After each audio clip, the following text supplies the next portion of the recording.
Alors, comme vous voyez sur le tableau, on va parler de pitch. Mais on va parler en fait surtout de comment est-ce que vous transformez un contact, comment est-ce que vous transformez une relation sur LinkedIn, comment est-ce que vous transformez quelqu'un que vous rencontrez en un rendez-vous qualifié. Un rendez-vous où la personne veut savoir comment est-ce que vous pouvez l'aider à atteindre ses objectifs. En fait, le saint graal du commercial. Ça, c'est le sujet de cette vidéo.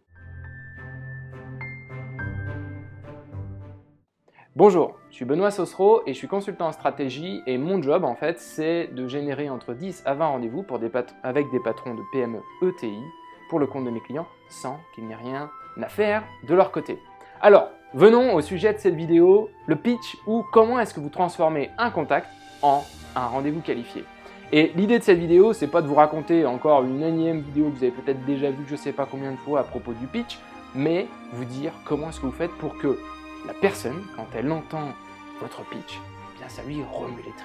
Elle a envie de bouger, elle a envie d'en savoir plus, elle a la curiosité qui est piquée, elle veut absolument vous rencontrer. Vous avez inversé le rapport de force de celui qui est là pour demander « Oh, devenez mon client », en gros, en « Oh, j'ai envie de devenir votre client ».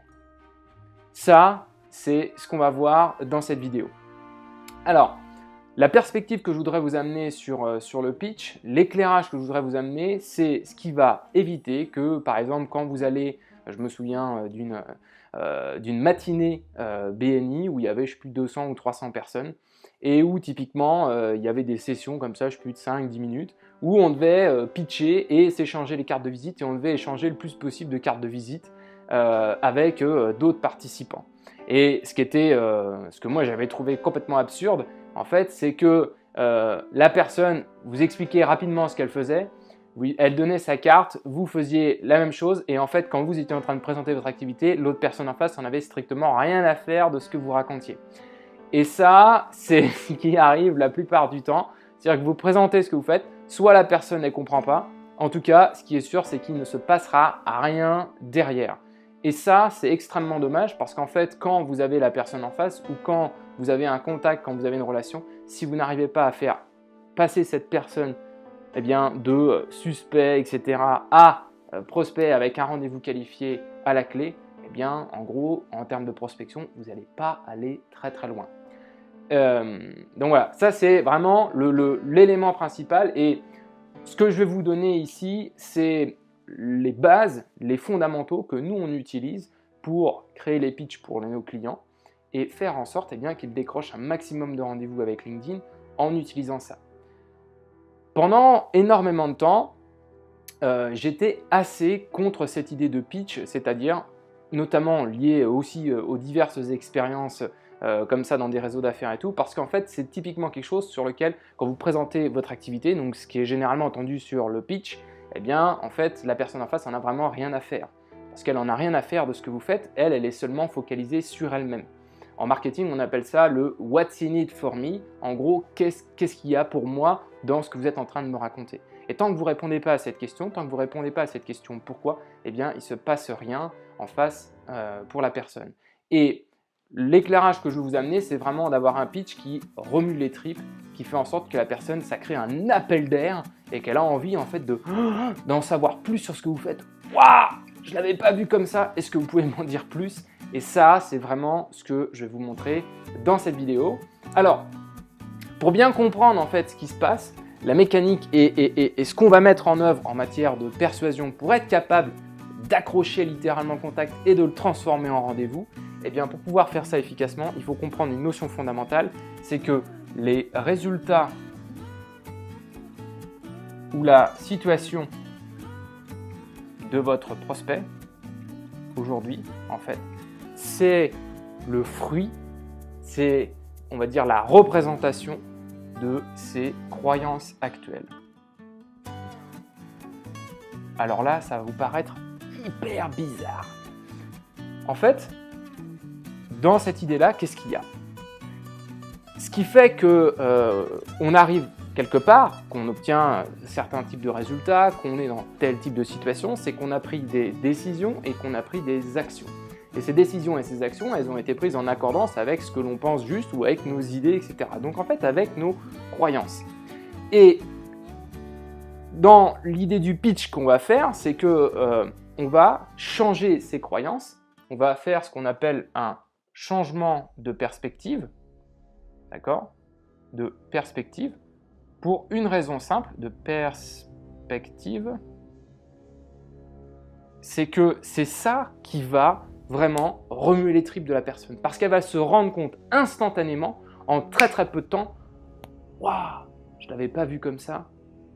Et là, d'un coup, en fait, on crée un gap monstrueux entre ce qu'elle a et ce qu'elle pourrait avoir. Elle le visualise, elle le comprend intrinsèquement, elle le comprend d'un point de vue kinesthésique, ça lui remue les tripes. Et là, à ce moment-là, vous avez vraiment accroché votre contact. Je vais vous donner un exemple, parce que peut-être que là, ça vous paraît un petit peu trouble, un petit peu bizarre. J'ai un de mes clients qui a créé une boîte de conseil et qui, pendant 15 ans, l'a développée, a monté des équipes, etc. et l'a amené à un chiffre d'affaires de 500 000 € par an. Sauf que c'était assez difficile de maintenir ces 500 000 € de chiffre d'affaires, malgré l'effort commercial qui était extrêmement important. Et il y avait tout le temps cette fameuse pression bien de il faut rentrer un nouveau client, parce qu'on a en fait un point mort avec tous les salariés, etc., qui est assez élevé. Et donc du coup, c'est toujours un petit peu la course contre la montre, ce qui fait que des fois, il y a des années où on fait des pertes, des années où on gagne un petit peu, etc. Mais globalement, on a du mal à avoir une espèce de progression. Et vous allez me dire, mais c'est normal, c'est un secteur qui est hyper bouché, qui est hyper concurrentiel. Oui, c'est vrai. C'est vrai. Seulement, ces résultats sont le fruit de ses croyances et pas le fruit d'une circonstance, d'un machin, d'un bidule. Vous allez me dire, ça paraît hyper bizarre. Et peut-être là, aujourd'hui, vous n'êtes pas d'accord avec cette idée-là.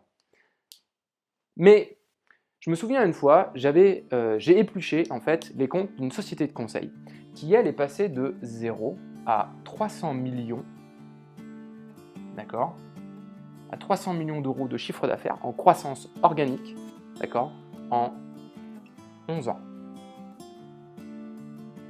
En 11 ans.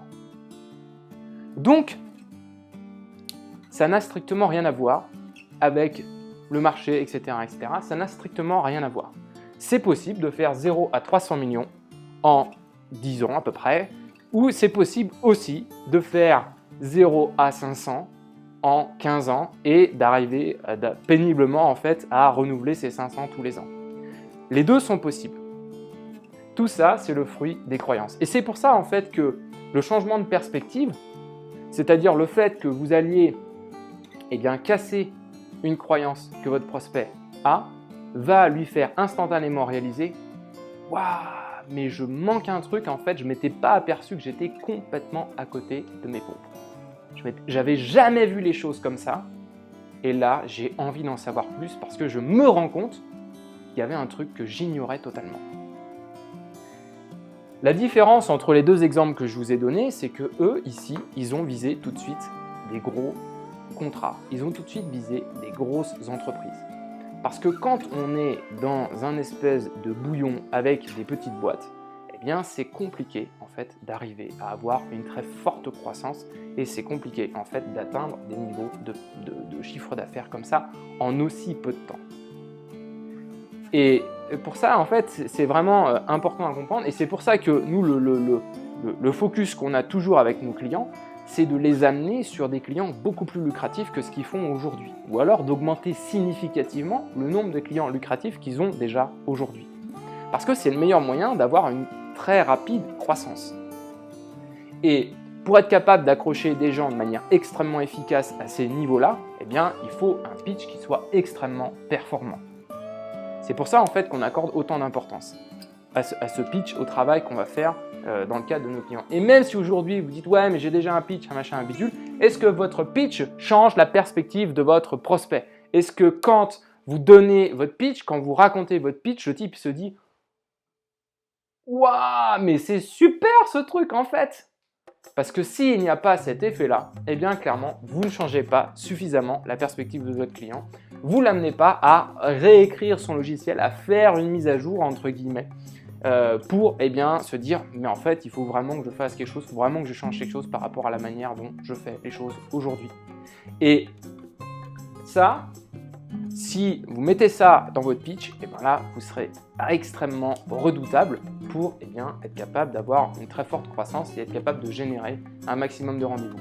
L'avantage de ce truc-là, c'est qu'après, vous pouvez l'utiliser partout, dès que vous rencontrez des gens, etc.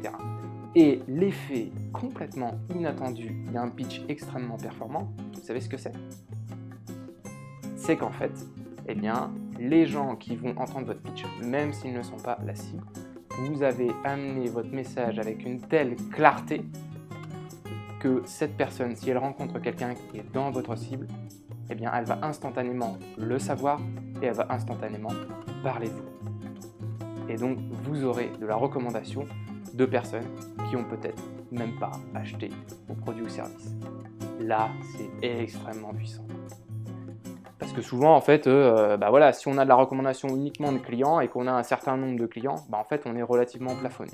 Alors que quand vous commencez à avoir de la recommandation de gens qui ne sont même pas clients chez vous, en fait, il y a déjà beaucoup plus de personnes. Et donc là, rien que ce truc-là fait que vous pouvez très très significativement augmenter vos résultats. Alors, si vous voulez aller plus loin par rapport à cette notion, si vous voulez potentiellement qu'on vous aide sur le sujet, alors on ne travaille pas avec tout le monde, mais si en tout cas vous voulez voir si ça peut fitter et qu'on regarde ensemble si effectivement ça match et qu'on peut vous aider à atteindre ce genre de résultats, vous avez un formulaire qui est dans la description de la vidéo. Je vous invite simplement à aller cliquer sur ce lien, remplir le formulaire et si effectivement ça match, donc il y a quelques questions qui servent à filtrer, comme je vous disais, on ne peut pas travailler avec n'importe qui parce que ce truc-là est extrêmement redoutable. Dans ces cas-là, on vous rappellera pour voir qu'est-ce que l'on peut faire ensemble pour votre business et le faire décoller très très haut et très très fort. Voilà. Merci beaucoup d'avoir suivi cette vidéo. Je vous dis à bientôt pour une prochaine vidéo de conseils. Merci.